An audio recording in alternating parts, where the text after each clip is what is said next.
A very warm welcome to all of you who have joined from different parts of the world this inaugural online session of Sexual Health with Equity, or SHE, and Rights Initiative in lead up to the Safe Abortion Day 2024, which is on September 28th. The SHE and Rights Initiative has been launched to increase media understanding and engagement around sexual and reproductive health and rights, particularly abortion care, with the lens of equity and right to health.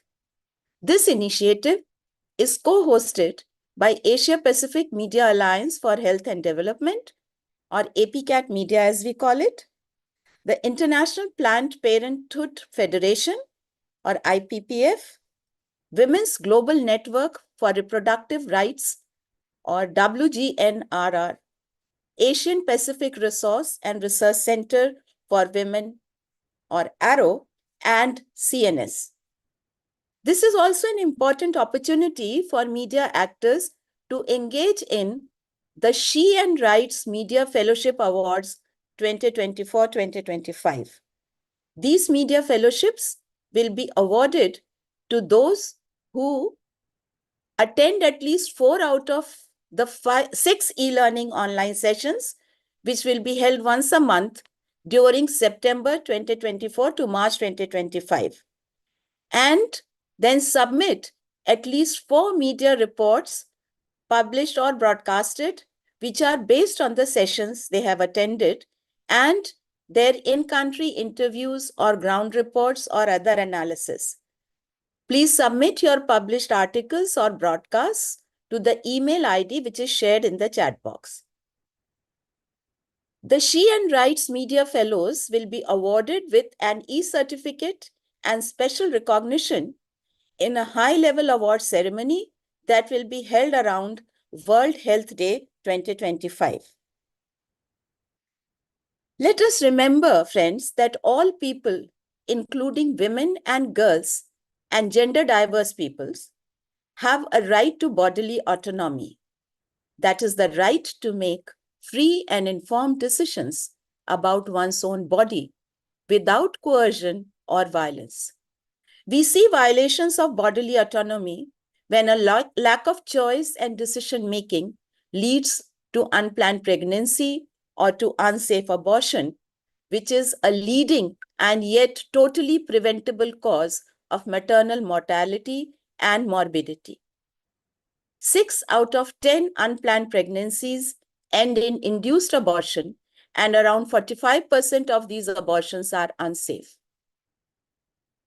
The next year, that is 2025, marks 30 years since the Beijing Declaration and Platform for Action was signed in 1995, which highlighted the impact of unsafe abortion on women's lives and health, and the need to reduce recourse to abortion through expanded family planning services.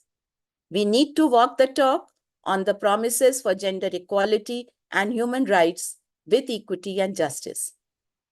We are indeed privileged to have with us today a very distinguished panel of speakers who will delve upon the serious issue of abortion care with the lens of right to health. A few quick housekeeping announcements before we begin. Comments, reflections, and clarification questions from the participants will be taken up after each presentation. Participants, please type in your questions and comments in the chat box as the speakers present. Also, please mention the name of your media outlet or organization. We will have time for discussion after all the panelists have presented. And I'm privileged to invite Melissa Cockcroft, who is the global lead on abortion at the International Planned Parenthood Federation. Welcome, Melissa. Thank you very much. I hope you can hear me just fine. Yes, you're very clear, Melissa. And I'm going to try and share my slides with you. Yes, we can see it. Perfect. Great. Okay, so thank you very much to the SHE and Rights Media Initiative for inviting me today to speak about a topic that's very important, as well as one that's close to my heart. So my name is Melissa Cockcroft. I'm the global lead for abortion with the International Planned Parenthood Federation, or IPPF, as it's otherwise known. So just briefly, a little bit of information about IPPF for perhaps some in the audience who maybe haven't heard of us before or are less familiar.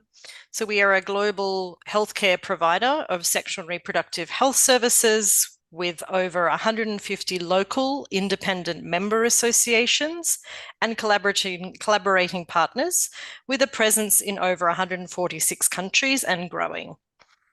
In 2023, IPPF, through these member associations and partners, provided 222.4 million sexual and reproductive health services and contributed to 150 policy and legal changes supporting sexual and reproductive health and rights.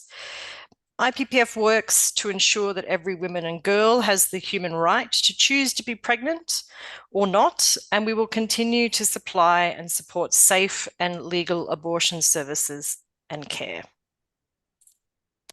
So today I was asked to present about the global context of abortion today. So what exactly is the situation? So induced abortion is in fact very common. It's estimated that 73 million induced abortions occur worldwide annually. 61%, or 1 in 6 unintended pregnancies, end in induced abortion. So these are pregnancies that were not planned. And 29%, or 3 in 10, of all pregnancies, so both unintended and intended pregnancies, end in induced abortion. But what is most troubling is that 45% of induced abortions are unsafe. It's estimated that 29,000 pregnant people, women and girls, die from unsafe abortion, and 7 million are injured or disabled due to unsafe abortion. Unsafe abortion also leads to social and financial burdens for women, communities, and health systems. More than half of all unsafe abortions occur in Asia, most of them in South and Central Asia. In Latin America and Africa, the majority, approximately 3 out of 4 of all abortions, are unsafe. In Africa, nearly half of all abortions occurred under the least safe circumstances. But what is perhaps, I think, the most devastating is that deaths due to unsafe abortion are entirely preventable, and it is a lack of access to safe, timely, affordable, and respectful abortion care that leads to these preventable maternal deaths. So what do we mean when we say unsafe abortion?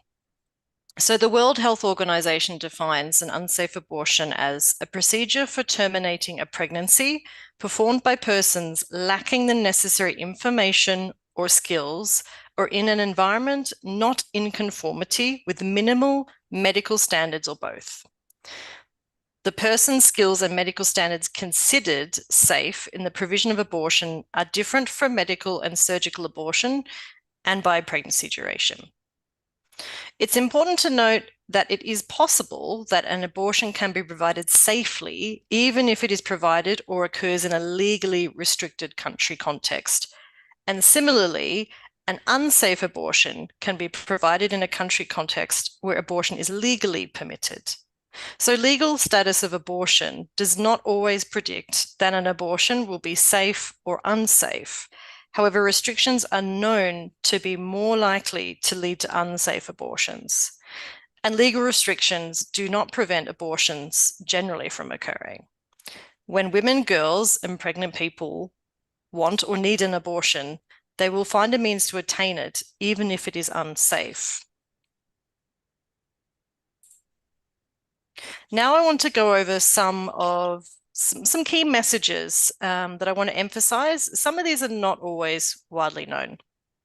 First, that abortion is common. It is in fact a common health intervention. As we saw in the earlier slide, 73 million abortions occur, it's estimated to occur annually.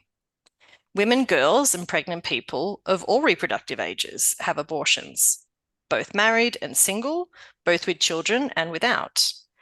The majority of abortions occur in those aged between 21 and 34 years because women and girls and pregnant people, this is the age range for when they are most likely to get pregnant. Abortion is safe. So how many of you recognize the images I present on the screen here? On the right is penicillin, Tylenol, and yes, that's Viagra. And on the left is medical abortion, the combination pack of mifepristone and misoprostol. But did you actually know that medical abortion is in fact safer than these medicines and other common medicines? So it's safer than Viagra, penicillin, and Tylenol.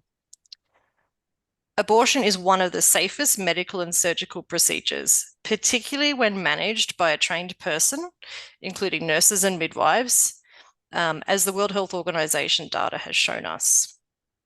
Self-managed abortion, self-managed medical abortion, is also being found to be safe with the right information, support, and referral networks in place. And we've heard about this a bit already, but restricting abortion does not prevent or reduce abortion. It just keeps them unsafe. Abortion rates in countries which legally restrict abortion are actually higher than those where abortion is available on request, not least because women, girls, and pregnant people also do not often have access to good contraception as well. When people with unintended pregnancies face barriers to attaining safe, timely, affordable, geographically reachable, respectful, and non-discriminatory abortion care, they often resort to unsafe abortion. Laws and policies that impose gestational limits and other barriers, such as we've heard from Zambia, where you need the permission of multiple doctors, or waiting periods, only act as further barriers to accessing safe abortion. And abortion is rarely illegal. So this is an important language distinction. It's legally restricted, and post-abortion care is never illegal. So only a few countries explicitly prohibit abortion for any reason, for example, the Philippines. In fact, the majority of countries globally usually permit abortion for a number of indications. For example, to protect the life of the girl or the woman or pregnant person, to protect physical or mental health in cases of rape or sexual abuse, where there is serious fetal abnormalities, and for socioeconomic reasons or at the woman's request in quite liberal settings. It is important to note, and I think I've stressed this a number of times already, that even where abortion is less restricted under the law, many people may still struggle to access safe abortions due to other barriers, such as restrictive regulations, lack of trained providers, lack of accessible and affordable clinical services. Post-abortion care, as I mentioned, and the treatment of or the treatment of complications due to unsafe or incomplete abortion is never illegal. So in this slide, which I know is you won't be able to read all the details, it's a map of all of the global abortion laws worldwide. It's not the most up to date, but it's the easiest visual I could find to share with you today. It's from the Center of Reproductive Rights. And I wanted to show it today because it shows, I think it provides a very good visual representation of the kind of policy and legal restrictions to abortion globally. And you can see here, even if you can't read all the details, at least in the colors, you can see in red and dark red, this is the countries where abortion is severely prohibited, restricted, or prohibited altogether. And then in yellow, you can see where abortion is to preserve health or mental health. And green allows for abortion under broader social and economic grounds. And blue is where abortion is available on request, although in most of these countries, there are still gestational limits. So it may be that the abortion is available on request, but only up to 8 weeks or up to 24 weeks. Or in the case of Canada, there is no gestational limit indicated in the law. But I wanted to present this as you can see from the different colors in the map, that the majority of the severe restrictions are concentrated in the global majority. So by that, I mean in Latin America and South America, Africa and Asia, which is, as I think I mentioned earlier, is consistent with where we see the highest rates of maternal death and complications due to unsafe abortion.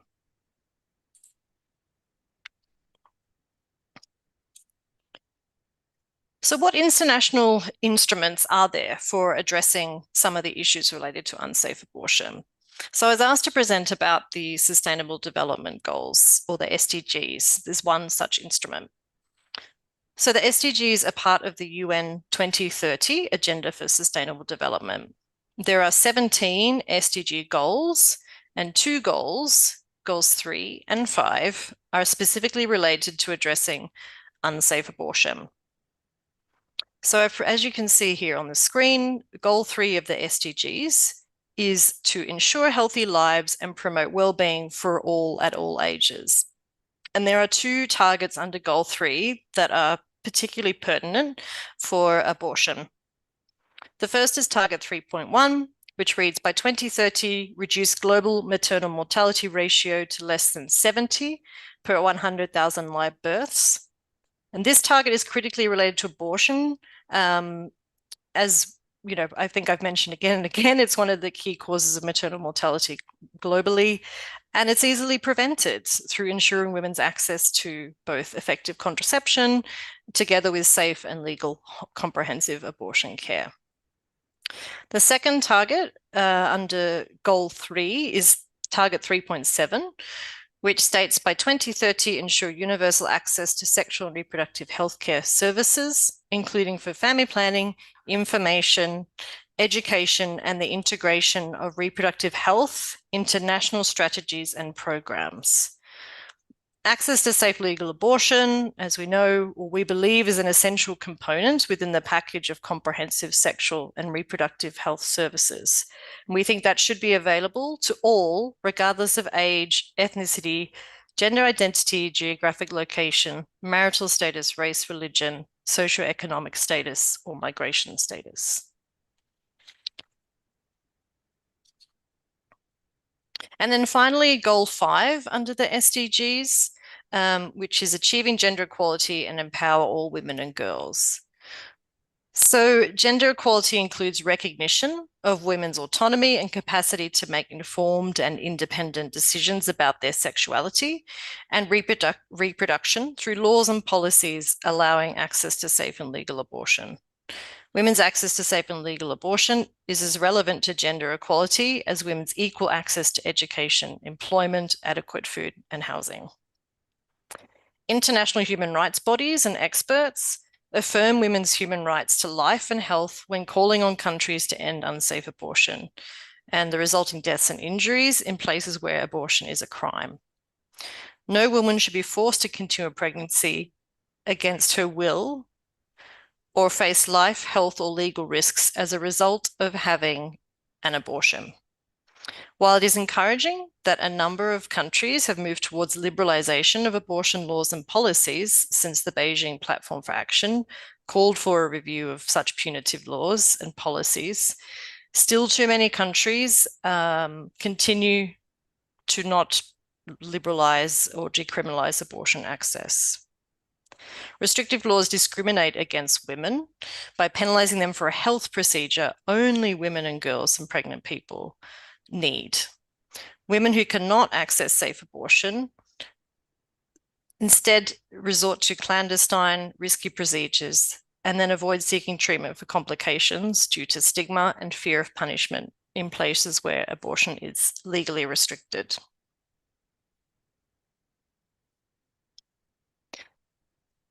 So I come to the end of my presentation, but before I do that, I wanted to leave you with just a few key take-home messages.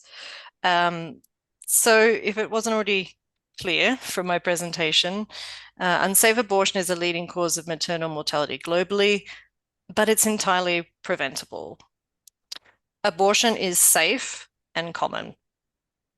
Legal and policy barriers They don't prevent unsafe abortion, but further restrict access to safe abortion care. And the SDGs advocate for removing barriers to unsafe abortion as key objectives for achieving universal access to sexual and reproductive health, reducing maternal mortality, and the promotion of gender equality. And if I can take the liberty just quickly, since I know many in the audience today is specifically from the media and journalists, before I ended, I just wanted to share with you one specific resource that I think you will find useful, which is produced by IPPF. And it's basically gets you to think about language and how you report really matters. So particularly in this time where we see a lot of misinformation, fake news and disinformation spread by various different media outlets or just on social media. So there's a short guide here. You can see the QR code and the link there. It's How to Report on Abortion Guide for Journalists, Editors, and Media Outlets. And it's quite short. It provides simple guidance on the type of language to be used, as well as some common information on abortion so that we can avoid further stigmatizing when we write about abortion in the media. And I want to thank you very much for having me today, and I'm happy to take any questions that there might be. Thank you, Melissa. And we do have questions and comments from the audience.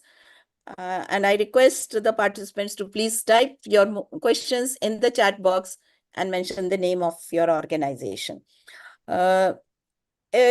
Melissa, just supporting what you said about abortion being legalized in countries and still not safe abortions not being available or not the number not being reduced.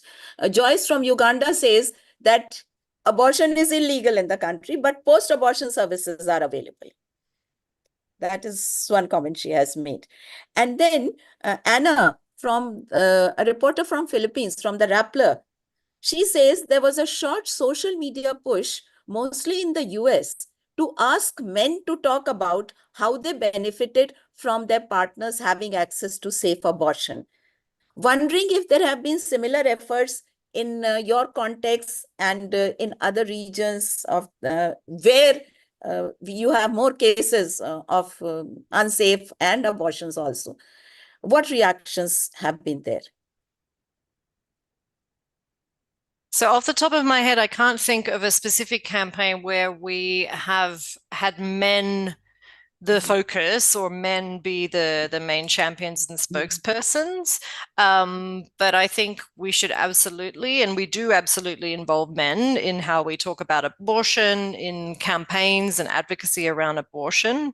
And I think it's quite a clever campaign that perhaps this organization may be used in the US. But I think we also need to think about the context where we're located and what is going to be the most influential in terms of the messaging and the audience that we're trying to reach. So, for example, in a context where men are maybe the sole or primary decision makers, maybe they're community leaders and chiefs, what we do is often we will have discussions with them. We ask them to reflect on unsafe abortion cases maybe they've seen in their communities and what impact that has had on their communities. And that way, we've sometimes utilized them as catalysts for speaking about or championing access to safe abortion in various different contexts. There is another question from Amita Dubey, a psychologist from India. And Amita says, can you please elaborate on interventions just a moment, please, for a mentally or physically disabled person who is a victim? Being a psychologist, I would like to know from your perspective. And are there legal interventions for these kinds of persons in countries? So I think a couple of things. Firstly is studies have shown that abortion itself doesn't lead to mental health and trauma. It's the stigma and challenges in accessing abortion that has been found to cause psychological issues amongst people accessing abortion care. For people expressing a desire for an abortion who are experiencing mental health issues, or perhaps maybe they're a person with a disability, I think regardless of their status, it's important that they receive comprehensive counselling so that they can make an informed decision for themselves. I think that's the key part here. We don't want anyone to be forced to have an abortion under any circumstances. Okay.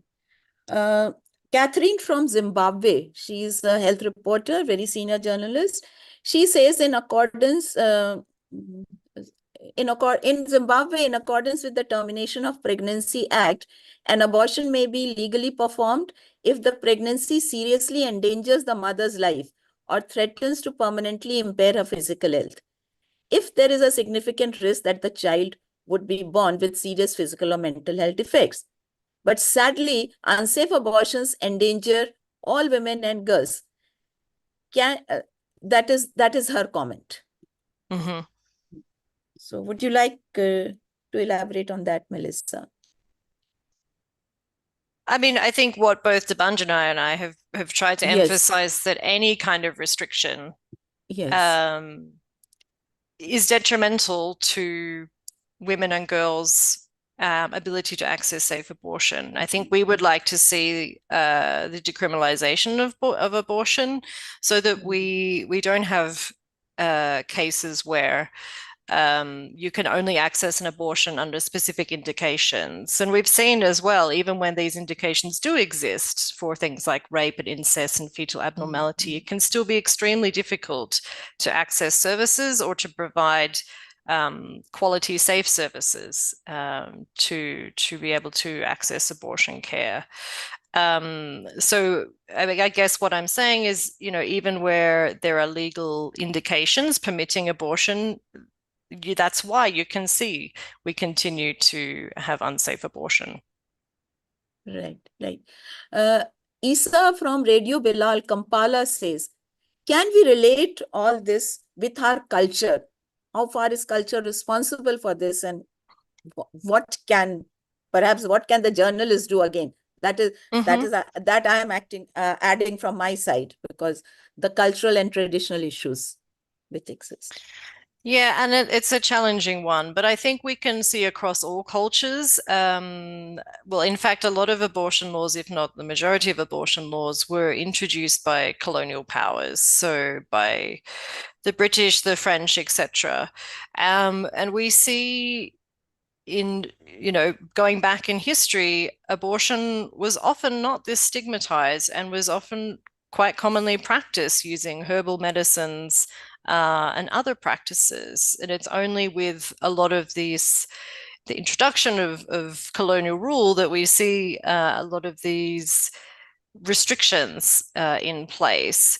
So I don't think it's incompatible to say that we can't advocate for abortion in different cultural contexts. I think the key is trying to relate the values within a society on women's rights, on girls' rights, on health and maternal health. I think we can all agree that we don't like to see women die unnecessarily from preventable health conditions such as unsafe abortion. So I do think there are ways we can work, even with religious and traditional leaders, to examine their values and personal beliefs around safe abortion. And I think there is a way to find middle ground to advocate for decriminalizing abortion.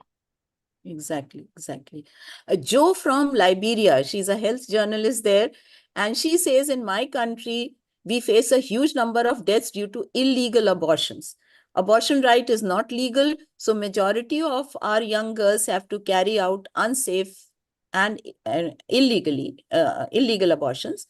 There was a bill sent to the House of Parliament by the Health Ministry for abortion to be legalized, but traditional and religious groups criticized the bill and called it evil and against their religious beliefs, and the bill was rejected. Her question is, what can we do to make abortion legal when these groups have not yet been convinced, and how to go about it? Yeah, and I think I touched on that a little bit in my last Yes, yes. response, but I think, it can come from a number of different approaches. So of course you need leaders and decision makers who, can pass these kinds of bills to be convinced. But also I think it just takes a lot of community support and groundswell from the grassroots. So I think it's really important for media professionals to be reporting about real life stories about I think both the positive and negative impacts of or negative impacts to unsafe abortion on the community, on women and girls' lives, but then also some of the positive impacts around being able to access safe abortion. But I do think we can't always just rely on our leaders. Of course, we do see examples of forward-thinking leaders who are willing to take on and pass laws to decriminalize abortion. But I think in a lot of contexts, it takes a lot of activism and working together with different CSOs, but also just, general people from the community, women and girls, who are experiencing some of the negative impacts of unsafe abortion.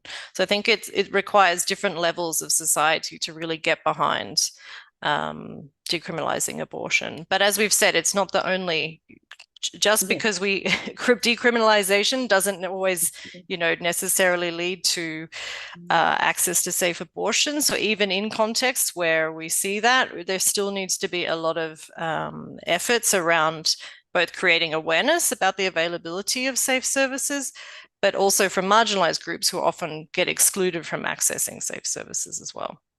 Yes. And there is a reflection from Jitima from CNX Radio Thailand. And Jitima says, basically, we need to challenge harmful social and cultural norms in whatever way is possible. Exactly. That's exactly right. Mm-hmm. Yes, yes. And sometimes I think what we see these days as well in the media is it's often a small number of voices. We in countries where they've done surveys looking at support for decriminalizing abortion, it's often the majority of the population are supportive. But the challenge is it's these small number of often conservative voices that get the most airtime.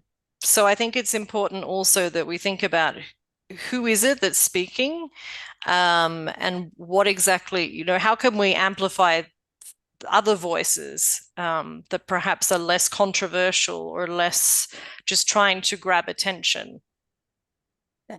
Thank you, Melissa. And we now have our next speaker, who is Anjali Shenoy, Program Manager, Monitoring and Evidence Generation for Change at Arrow.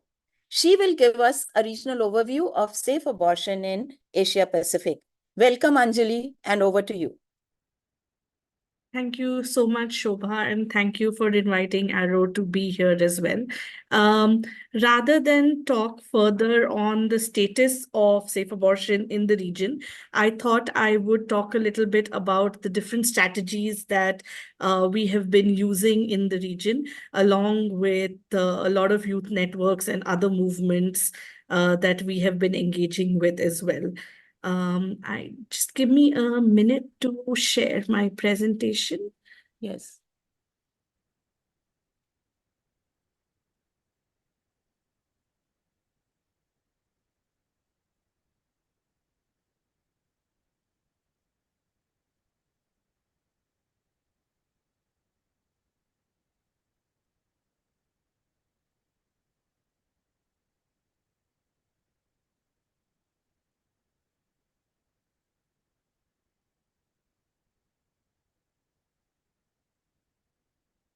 Can you see my screen? Yes, yes, we can. Yes. Okay, perfect.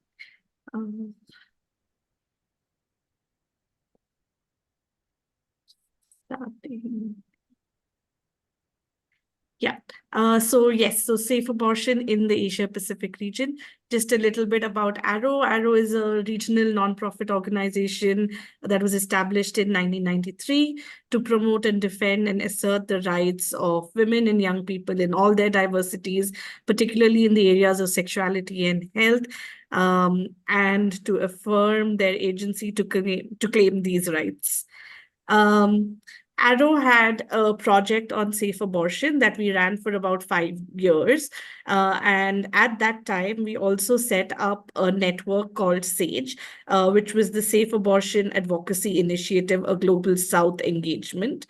SAGE is a network of Global South advocates, activists, academics, and service providers committed to realizing safe abortion as a human right. The organizations that came together to form SAGE was co-created by Arrow, Association for Prevention of Septic Abortion in Bangladesh, BAPSA, Beyond Beijing Committee, BBC in Nepal, Women's Global Network for Reproductive Rights, WGNRR, Philippines, Reproductive Health Association of Cambodia, RAC, and there is one more name missing here, which is Nari Poko from Bangladesh. SAGE members drive the abortion right movement forward by calling for increased access to safe abortion services, demanding governments to decriminalize abortion, and mobilize communities to end stigma on abortion. This was a kind of a very complex and very interconnected theory of change that several members who were part of the network when we started came together to kind of set the context and decide on what kind of work SAGE is going to do, what our advocacy efforts are going to look like, what our key strategies are going to be. And we started with about 100 members in 2018. And today we are close to 350 members. We started with members only in the Asia-Pac region, but the network has now has increased its reach to also include organizations and networks in Africa and also some from Latin America. So some of the key strategies that we have been using and have been finding some amount of successes in has been capacity building, research and evidence generation, monitoring and advocacy, movement building. All sound like pretty standard strategies that everybody, all NGOs, all networks across the board use. But I'd just like to go into some of the details that we have been using and where we found some levels of success. So with capacity building, of course, the focus has been on capacity strengthening of partners and members on evidence-based advocacy at the national level as well as the community level, and demanding accountability on safe abortion, including values clarification and myth busting at several levels. In fact, as a part of the September 28th campaign this week, just today, we have one capacity building workshop going on in Pakistan with our Pakistani partners, where they have been discussing stigma, they've been discussing opposition, countering of oppositions. And at the moment, I had to leave that workshop and join here, but at the moment, they're working on strategies on countering oppositions at different levels, starting from self-care for advocates and activists, strategies at the community level, strategies for strengthening health systems, and strategies for legal advocacy. So these are the kind of capacity building workshops that we have been holding along with our partners. Research and evidence generation, the use of innovative and creative monitoring and accountability tools to create and leverage an evidence-based monitoring system, which is rooted in rights-based indicators that chart national, regional, and global processes on universal access to sexual and reproductive health and rights, and specifically on safe abortion within that framework. We have, again, with our partners and members, come up with baseline studies on the situation of safe abortion in different countries. We have a publication on the legal status of abortion in 10 Asian countries, We also have an advocates guide to safe abortion that we have come up with. We also, what is now in the works is an evidence generation guide. So simple strategies, simple tools and methods that safe abortion advocates can use to collect evidence and to use in evidence-based advocacy further. That is in the works at the moment. And most of these publications are created in a participatory manner along with members of the network.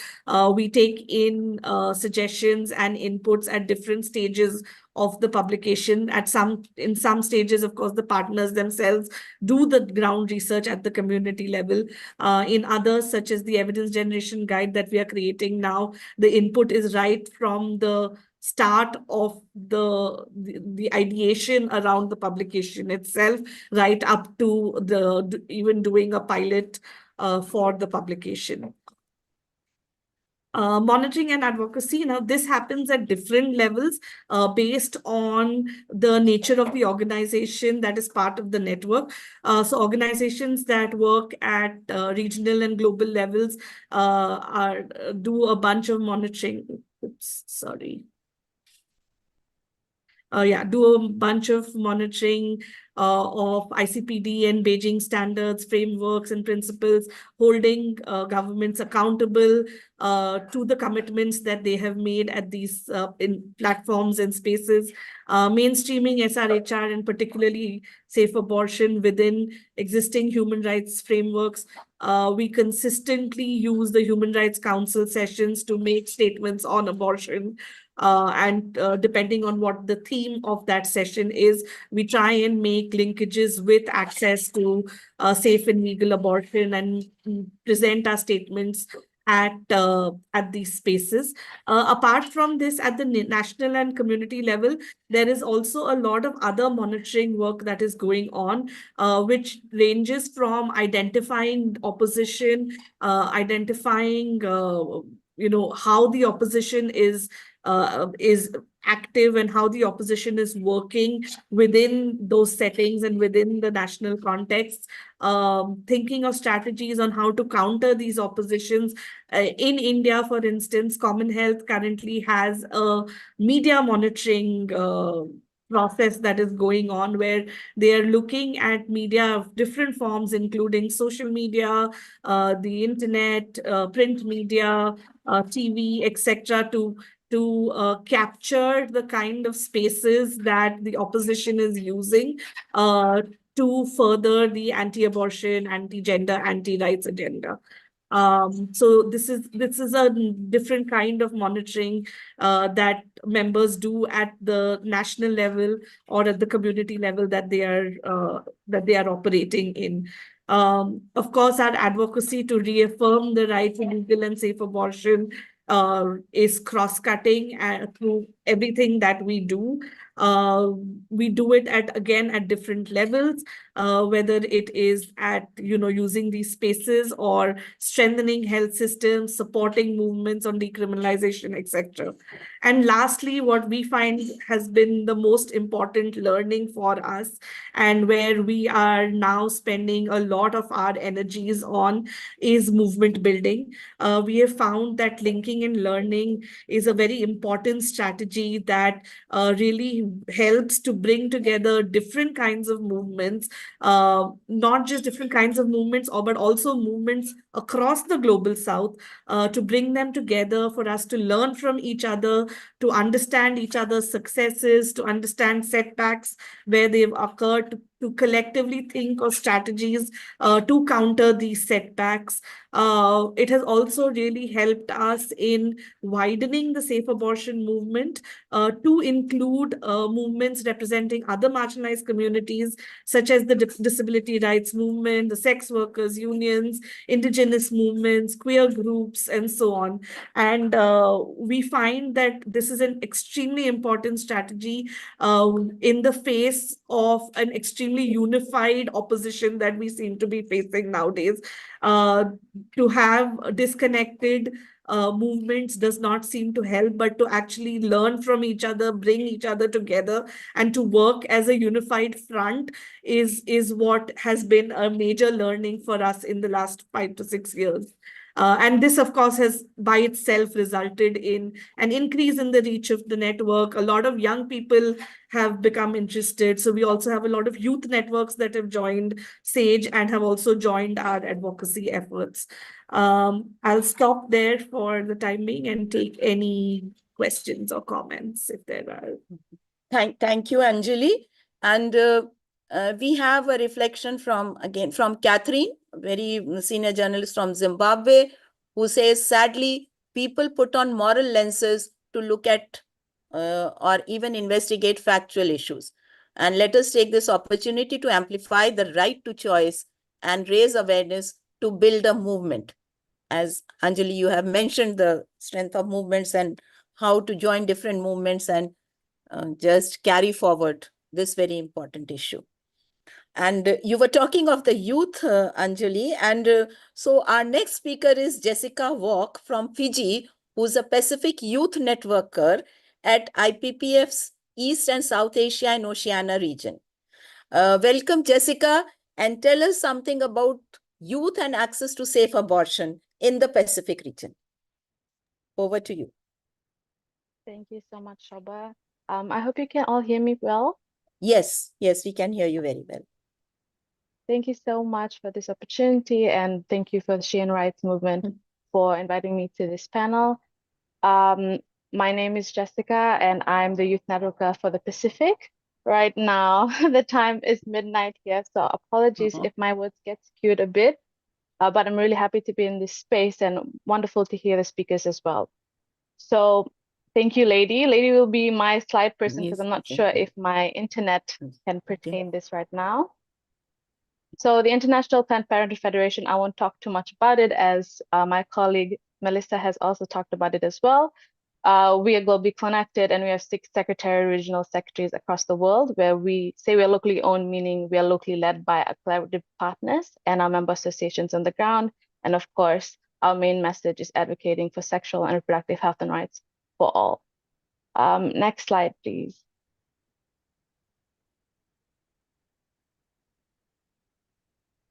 Thank you. So IPPF in the Pacific. So we come under the East and Southeast Asia and Oceania region. And we have one regional office in Malaysia and we have a sub-regional office here based in Fiji. So where is IPPF in the Pacific? This little map will show you we have presence over 12 countries in the Pacific. And we primarily work with our member associations, with the most recent one being Marshall Islands or RMI. So when we talk about the Pacific, we talk about blue oceans, clear skies, white sandy beaches, which are all well and good and all true, but also the Pacific means that women are being left behind and unable to exercise their sexual and reproductive health and rights. So just a little brief about those statistics. Firstly, there's an unmet need for modern contraception in the Pacific. It's amongst the highest in the world. 1 in 3 women of the reproductive age in the Pacific have an unmet need, for these modern contraception. Secondly, 1 in 6 young women in the Pacific have commenced childbearing by the age of 18. Up to 68% of Pacific women have reported experiencing physical or sexual violence by a partner in their lifetime. And 1 in 2 young women aged 15 to 25 in the Pacific have experienced physical and or sexual intimate partner violence. So how is this related to abortion? So the abortion laws in the Pacific are very restricted in most cases across the countries that we do work in. It's only permitted in terms of having to save the mother's life. Some countries do have the condition of if it's in cases of rape or incest, for example, Fiji, but across the Pacific, it is highly restrictive, again, because of things that we've talked earlier, which are our cultural and social stigma, but also the decolonization, the laws that have been there from our colonial eras that we've kind of adapted our now constitutions to that framework. So it's all intersected. It's interesting to hear from different regions as well, because that is also what we face. there is limited data. So if you're asking me for data, there is limited data about abortion in the Pacific because it's rarely talked about. And it's rarely talked about, again, because of the stigma. And that's why it's just the whole cycle of not recognizing it through the rights lens, but looking at it through the moral lens or the religious lens. And that's affecting the way that we advocate for it as well. So there is some research that has been done around pride generally, and it estimates that approximately 34 abortions occur for every 1,000 women of reproductive age in the Pacific, with about 1/3 of them being unsafe. But again, that is an estimate, and we can definitely link in that study as well in the chat. Next slide, please. Okay, so the abortion landscape in the Pacific, as I've mentioned, there are legal disparities because across the Pacific, there are varying abortion laws. And when we take these laws to regional forums, or it's usually Asia Pacific, it's difficult to have a consensus on abortion because our laws are so varied and because there's so much stigma around it. So this lack of uniformity affects the way that we also advocate for it as well, because there's limited data. So we don't have the evidence-based approach. So there's a need for research. There's a need for challenging our stigma through the right lens. And there's also limited post-abortion care, because just like Melissa has said, just because it's restricted doesn't mean that it's not happening. Abortions are still happening. They're just happening in unsafe manners.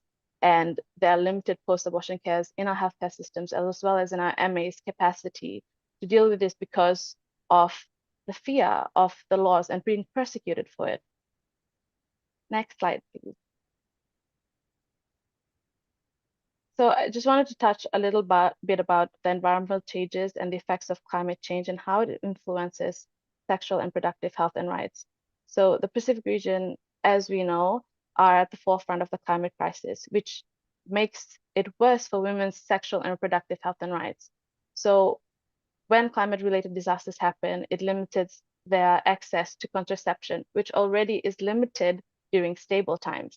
But during the climate crisis, this further exacerbates it, while it also increases the risk of gender-based violence, which can lead to sexual violence and rape, which leads to unintended pregnancies. So this multiple intersectionalities aren't researched enough in the Pacific for there to be proper, strong, evidence-based programs in response to this.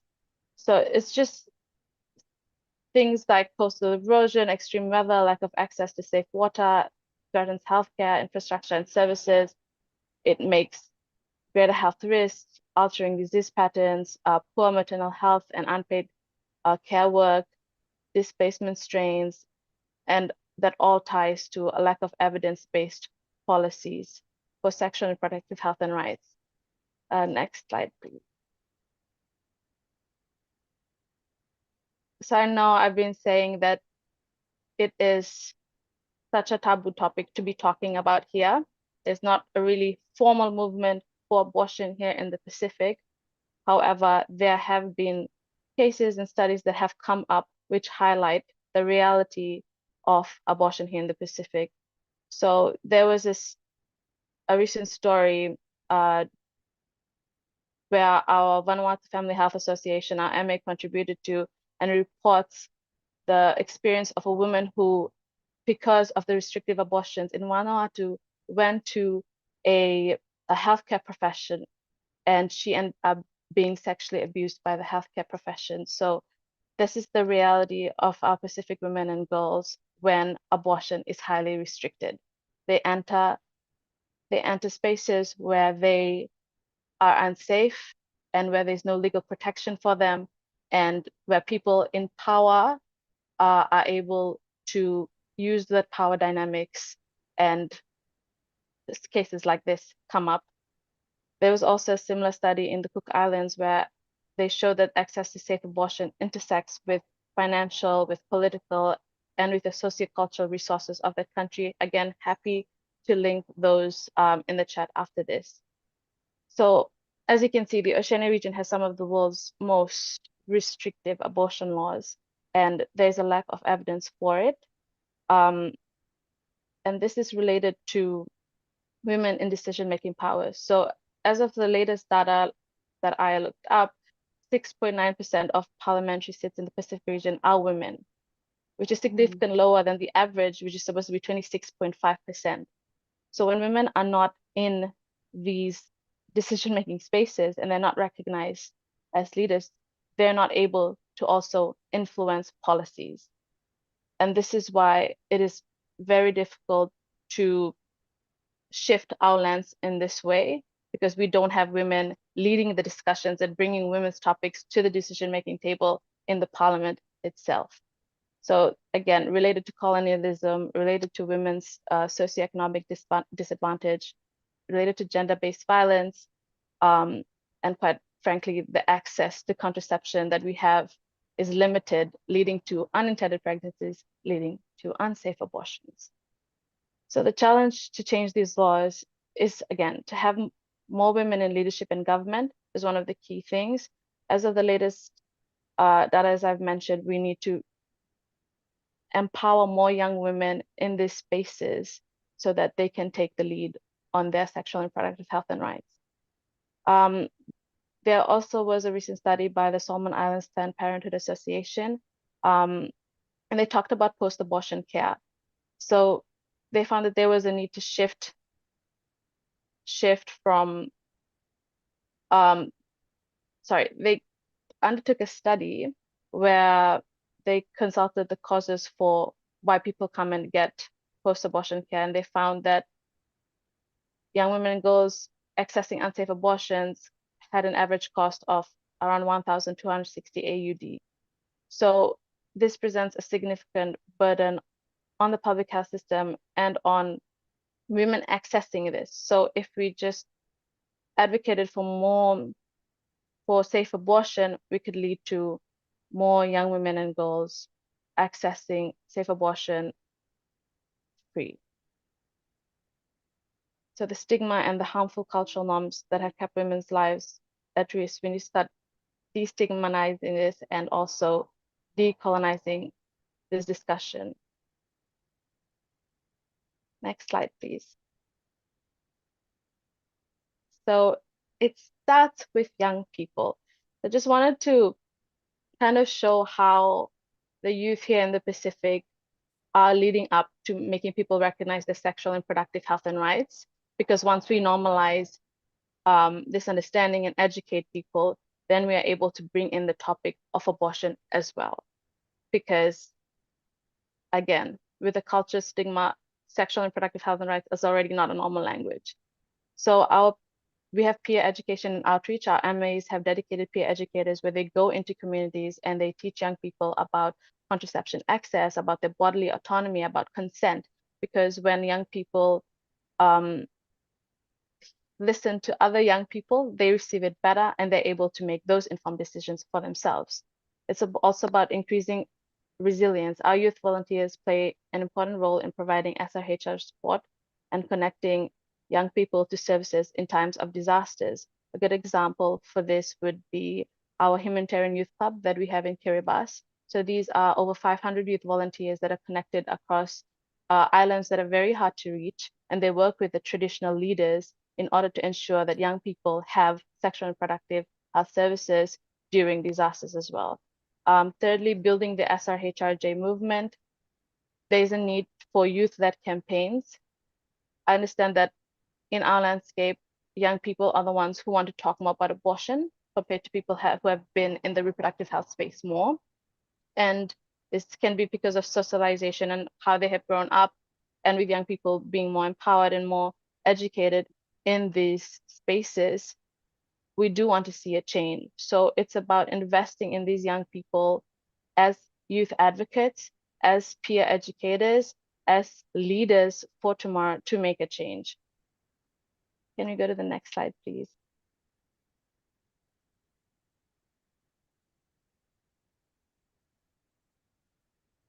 Thank you.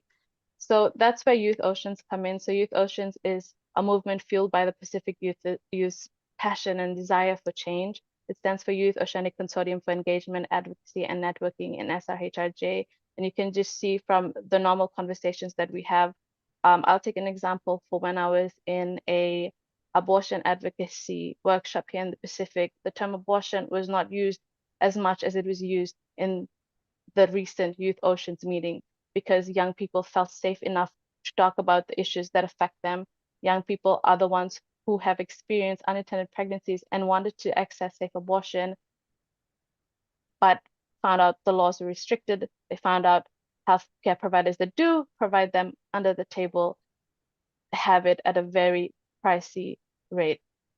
So we need to start including our young people as leaders to make the change and really have this intergenerational dialogues so that we break away from the stigma and actually build this movement and fuel it forward. Next slide, please. Now, we need to address the interconnected issues of development, of abortion, of rights, climate change, and SRHR. And how do we do this? 5 main ways: comprehensive sexuality education. Our young people need to be aware of the sexual and reproductive health and rights that they have. They need to be aware of sexual health, sexual coercion. They need to be aware of unintended pregnancies, contraception, safe abortion, how this all relates together. And the way to do this is through comprehensive sexuality education. Second, we need to have accessible sexual and reproductive health services and information, especially during emergencies. IPPF has a humanitarian team, and they have the SHRIP and SPRINT program that are focused on ensuring that people access SRH services even during emergencies. Because we have a lot of natural disasters here in the Pacific, a lot of cyclones. So this program came up as that. And we also have an ASHRI training, meaning adolescent in SRH services during emergencies. So it's helping train our youth volunteers to be prepared on how do we mobilize them during a disaster to ensure that every young person, no matter how far, no matter how marginalized, can access the SRH services. We need to have a more gender-inclusive climate adaptation measures and proper accountability mechanisms for this.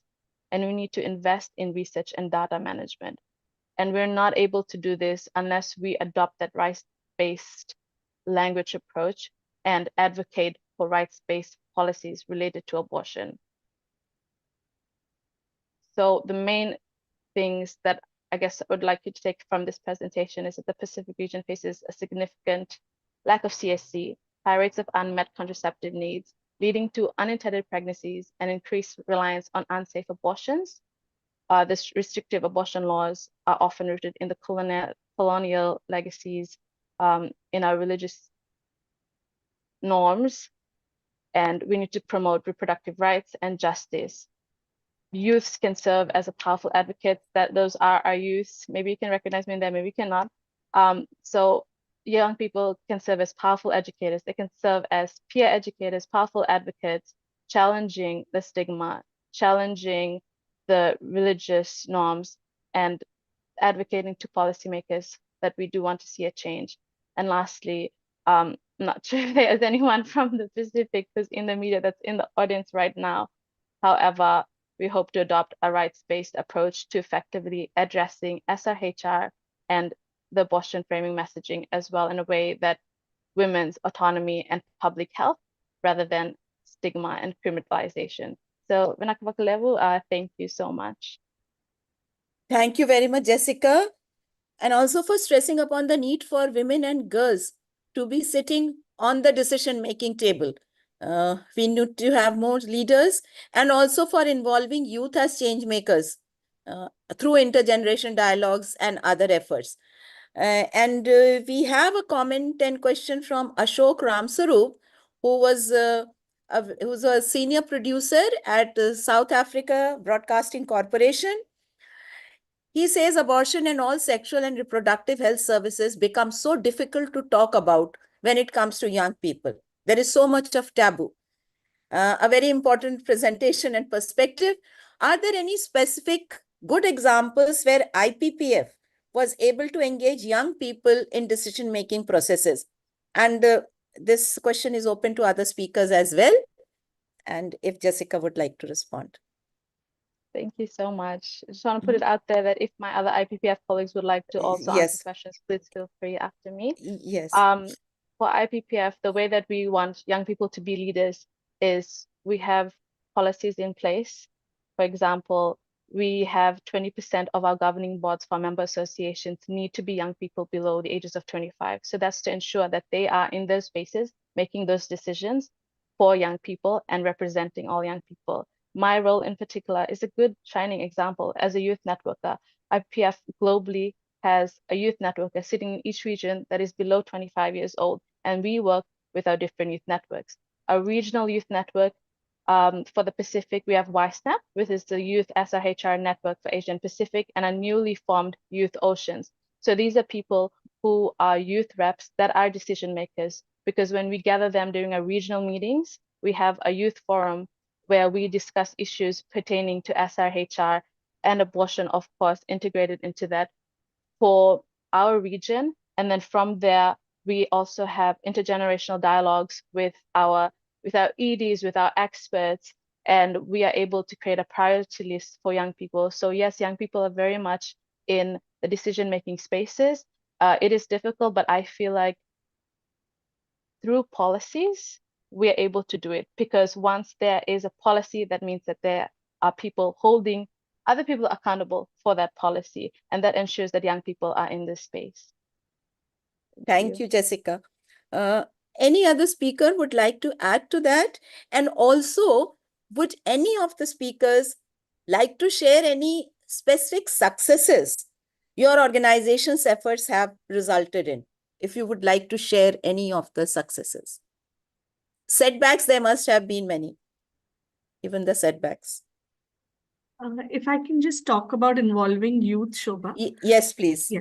I think in our experience, we have seen that if the young people are given a safe space, then talking about issues of abortion, sexuality, etc., does become fairly easy, because a lot of these questions and themes on these issues are at the top of the mind of young people, and they want to discuss it, but what they lack is the safe space and the network, the peer network to do so.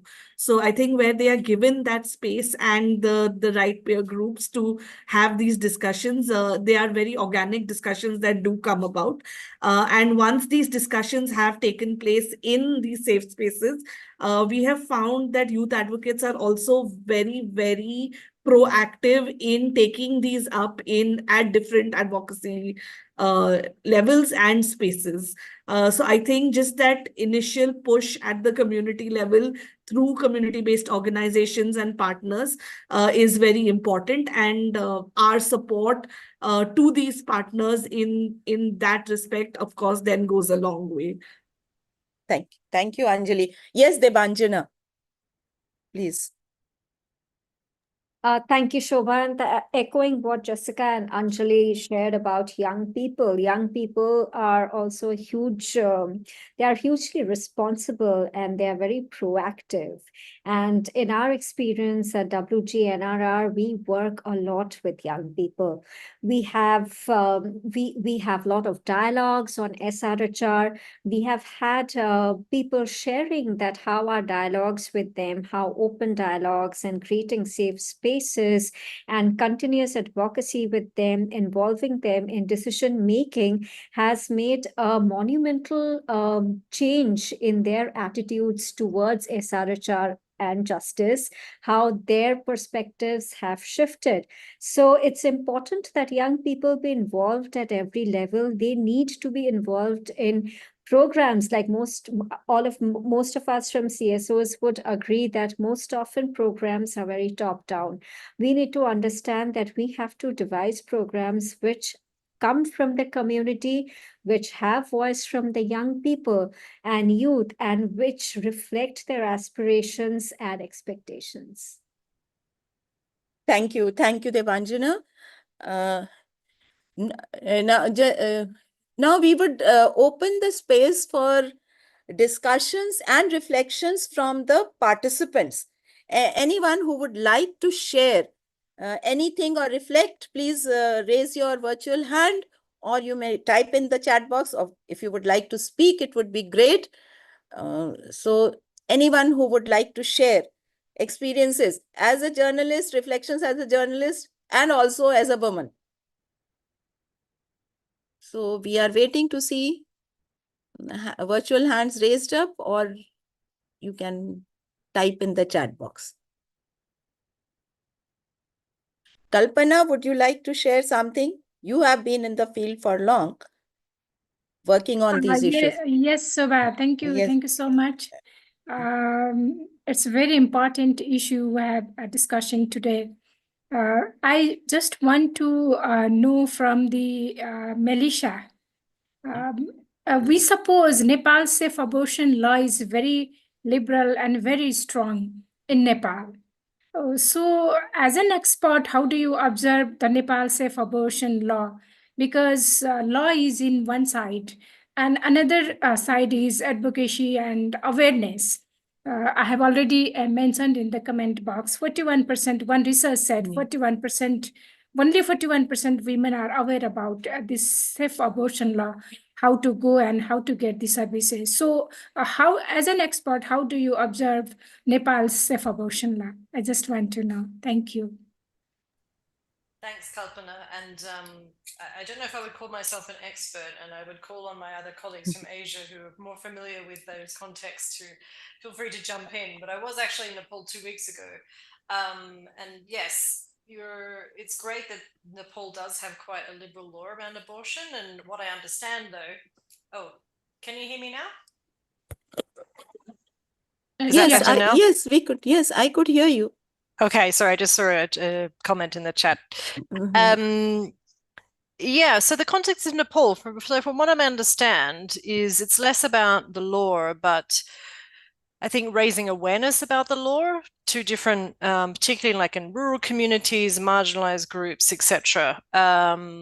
So, and of course, making services available, right? So making sure that the government is dedicating enough of its, National Ministry of Health budget to training service providers, but also there's a lot that can be done on task shifting. So we see now things like medical abortion, it's quite safe to be provided by community health workers and even through telemedicine. And I can't remember if there's a law or policy in Nepal about that. I suspect perhaps it's being developed, but that's certainly another area of advocacy that I'd encourage, Nepalese colleagues to look at. But I think also, as I said, how you make sure that people are aware that there is this law available, and then advocating, that their local health facility or community health worker is also aware of that, and making sure that the services can be accessible. Because I know it's very difficult terrain accessing services in Nepal. So I think it's also about how do we make sure that different models of care are available in different parts of Nepal. Thank you. Joyce from MS News, Uganda. Yes, can you hear me? Yes, we can hear you very clearly. Yes. Yes, hello everyone. So I would like to know that there are instances where, for example, in Uganda, women and girls fall into traps of getting complications after engaging in abortion in the clinics in the hands of people who don't even know what they are doing because they are scared of going to hospitals, the fact that abortion is illegal in Uganda. So I'm wondering how we can write stories to impact such people's lives and tell them what to do exactly to save their lives through telling my stories, not forgetting that it is illegal in Uganda. So how can I bring out such a story to avoid being criminalized as being misleading those people there? So how can I write such a story? Thank you. Any of the panelists can please answer.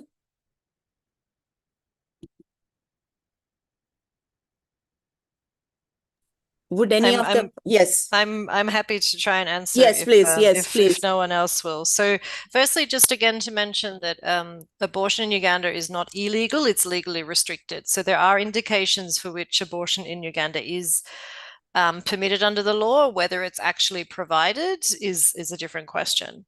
But I do know it's a very, very challenging context, and it's at the moment, Uganda and activists are under attack from anti-rights and opposition movements. So I do understand and appreciate the challenges in that context.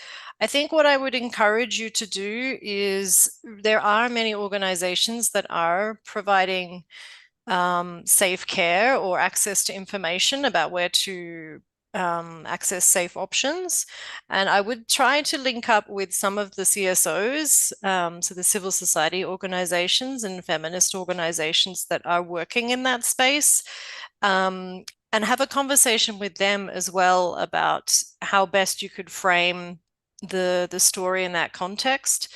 I think it's really important that you work with people that are on the ground, who are experts in this field of work and can also navigate some of the challenges around safety and security. Thank you. And we have comments from Yekenu from Nigeria and Rita from Indonesia. Would you like to speak? Would you like to voice your opinion and comments? Yekenu? Okay, yes. Yeah, yes. Hi, Shubha. Yeah, hi. Thank you. Hello. Yes. Hi, everyone. So yes, I'm saying that in Nigeria, right, it is difficult to talk about abortion because abortion is totally illegal in Nigeria.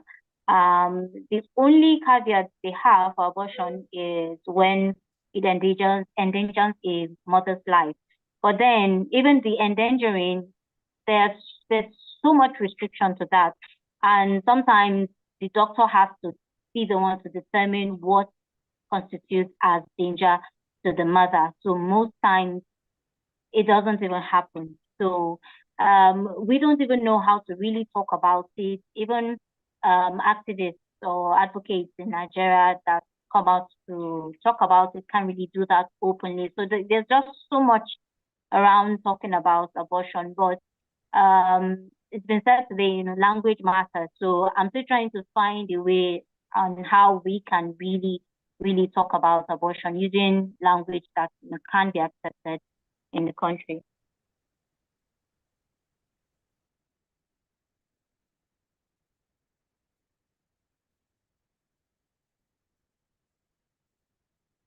Yes. Okay. Rita Vidyadana from Indonesia, would you like to speak?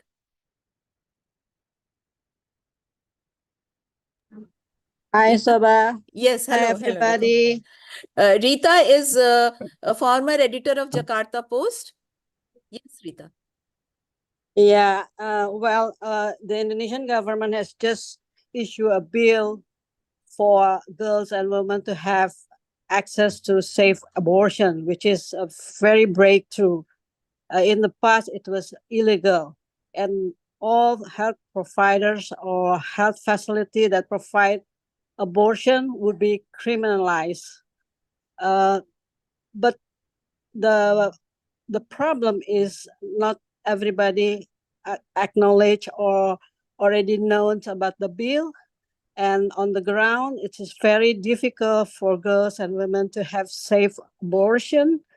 That's why they go to like traditional healers or to conduct unsafe abortion, which lead to maternal death among girls and women in Indonesia. So I think the conversations of abortions is very timely now. So in Indonesia, we need to educate the people, the public, the readers, the government, policymakers, civil society to promote safe abortion for women and girls, for the betterment of them.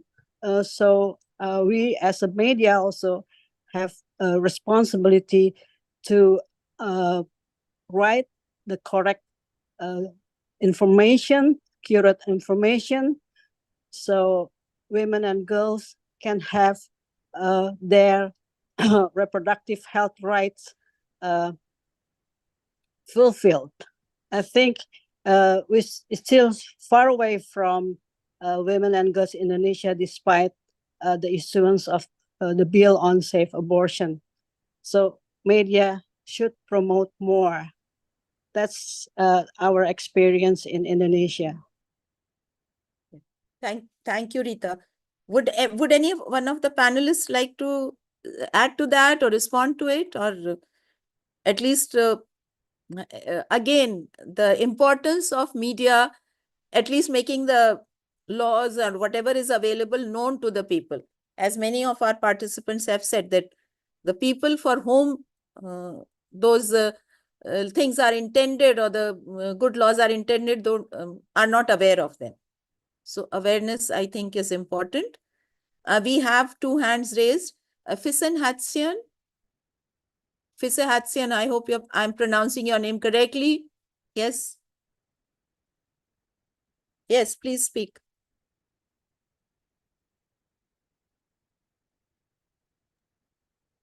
Lady Lisandra? Hello. Yes, I'm hello. also from IPPF. I just wanted Yes. to respond to what Rita Yes. has mentioned. Yes. And yes, that's very true. The recent Indonesian policy actually increased the number of weeks for legal abortion to be made. But there are some conflicts in terms of providing safe abortion care, and that is where the restrictions come in.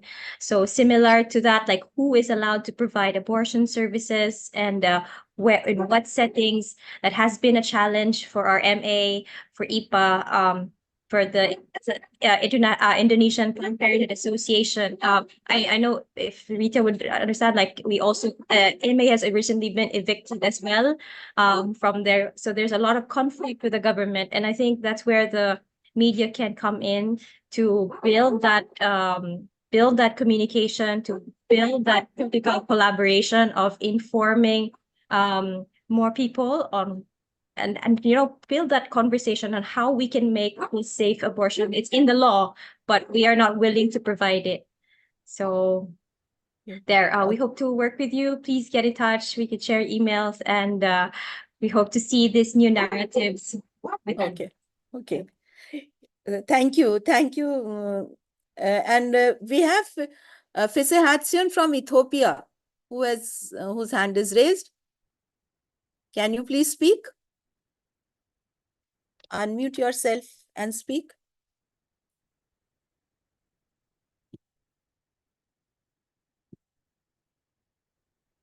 I hope I'm audible to all of you. Yes, you are. Yeah. We have a question from Zarina from Zambia, who wants to know if IPPF engages with lawmakers in countries to talk about having legislation on safe abortion and talking about access as well. So maybe I can Yes, please. I can respond to that. Yes, Yes, we yes, do. yes. And I think one of the most successful strategies is not just, we don't work alone. It's where we have coalitions, where multiple partners work together to have these conversations with lawmakers and invite them into the space. We often engage in things like VCATs, so values clarification and action transformation trainings with different decision makers as well. We find that's another way for decision makers to kind of meaningfully reflect on their values. And maybe it might lead to some then consideration of thinking about how they might change or consider making changes to the law as well. But so yes, we do engage. It's very critical, I think, to engage with lawmakers at all levels. So national, federal, and local councils, even village chiefs, for example. It's really important to engage with all of those different stakeholders. And I wanted to add on to something that Lady said. So what's really important is, yes, it's really important for media to disseminate information about changes in law. And I think the media can have a really powerful role to play in also holding governments to account. So, for example, Indonesia has just passed this law, but it'd be great if the media in, say, a few months followed up with, say, some health facilities and check, are you providing services? Why or why not? Like, to monitor what's actually happening. Because, changes in law dissemination doesn't happen overnight, nor does change happen overnight. But it's important, I think, to hold governments and leaders to account when they do make these changes. So I guess I would encourage our media colleagues on this call to take that into consideration as well. Thank you, Melissa. There is a question from Na. Na, would you like to ask the question yourself? She has posted it in the chat box, but she is from West Papua. Okay, I'll read out her question. Na says that I see that Pacific areas have specific and complicated situation, especially in the context of colonialism. I am currently based in West Papua. It is also in the Pacific, but not in the Pacific map yet. And we have frequent discussions on human rights and self-determination. However, we don't really talk about sexual and reproductive health and rights. I would like to ask Jessica, how do you narrow down that gap and ensure that SRHR matters equally as other rights, especially in the Pacific context and for the youth?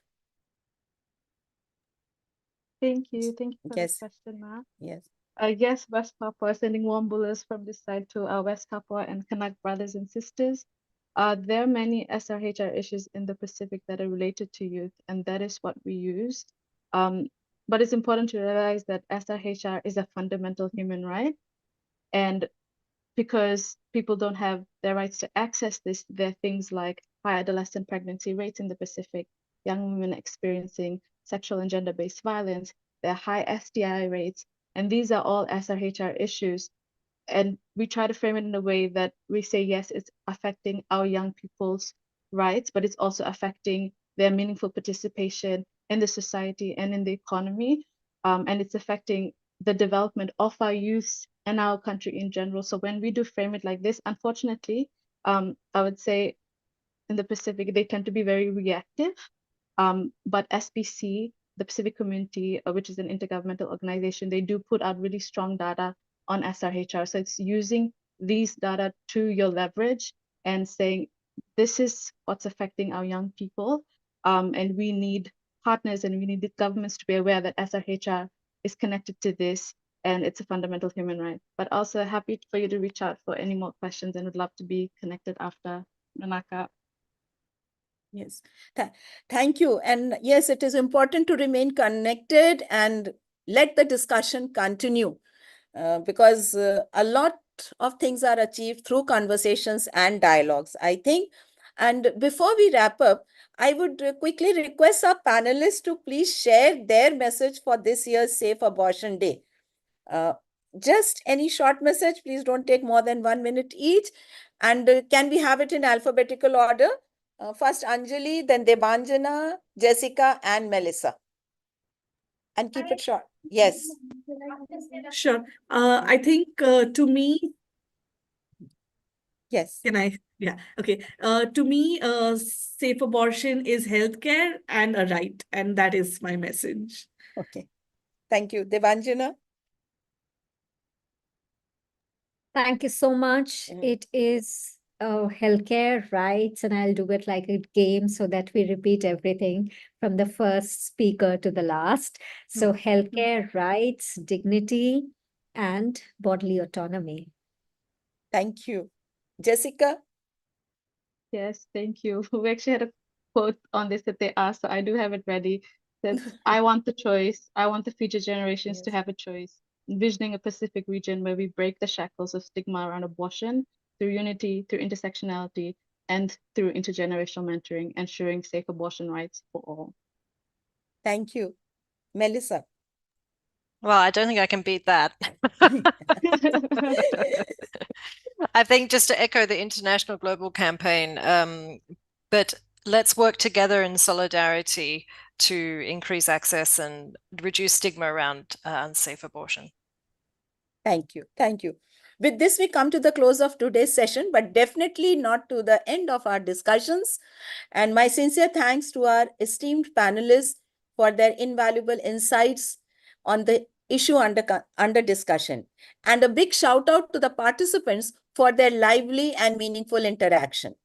I'm reminding our media participants once again that the She and Rights Media Fellowship for 2024-2025 will be awarded to those who attend at least 4 out of the 6 e-learning or online sessions, which will be held once a month during September to March 2025, September 24 to March 25. And then you have to submit at least 4 media reports published, broadcasted, which are based on the sessions attended and in-country interviews or other analysis to the email ID which has been shared in the chat box. The next session of She and Rights Initiative will be held on Tuesday, 22nd October, and the details of which will be sent to you. I am tempted to end with what Antonio Guterres, United Nations General Secretary, remarked a few hours ago.